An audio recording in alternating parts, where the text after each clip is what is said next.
푹푹 찌는 찜통더위가 열흘째 이어지고 있습니다. 낮에는 기온이 30도를 웃돌고 밤에는 열대야 현상도 나타나면서 시민들을 지치게 하고 있는데요.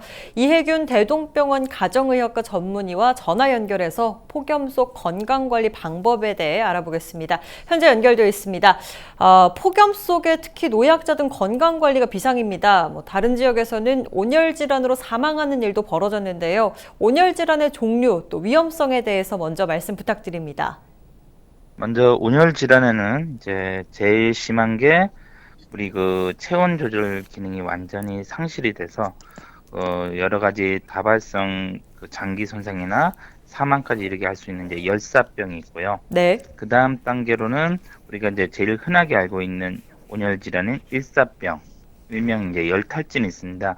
이런 경우는 이제 땀을 많이 흘리고 수분이 공급이 안 돼서 이제 의식을 잃고 이제 쓰러지거나 또는 이제 기운이 너무 없어서 이제 그 일을 못 한다든지 이런 경우가 이제 생길 수 있고요.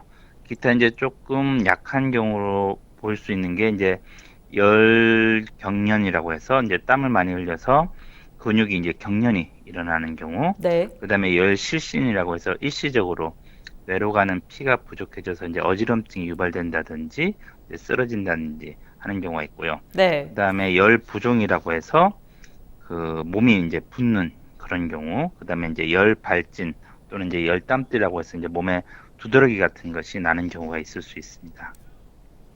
네, 이렇게 날씨가 푹푹 찌는데 코로나19 때문에 마스크 착용까지 더 힘들게 여름을 보내고 있는 상황입니다. 이 온열 질환 예방 방법은 무엇이 있을까요?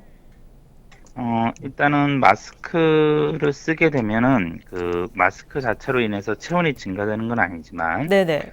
우리가 그 호흡을 통해서 우리 몸의 체온을 조절하는 여러 가지 기능들이 있는데 그러한 기능들이 이제 약해지게 되기 때문에 그 마스크를 쓰고 일을 할 때 이제 마스크를 안 쓴 경우보다는 더 온열 질환에 이제 그 노출되기가 쉽다고 볼 수 있습니다. 네. 그래서 이런 경우에는 결국에는 이제 그 주변 환경에 따라 좀 달라지긴 하겠지만 역시 이제 자주 쉬어주고 그늘에서 충분히 휴식과 수분을 섭취해주고 이제 중간중간에 이제 주변에 사람이 없다든지 또는 이제 외부에 노출된 상황이라면은 잠시 마스크를 벗고 충분히 또 호흡을 해주고 이런 부분들이 필요하다고 할 수 있겠습니다. 네.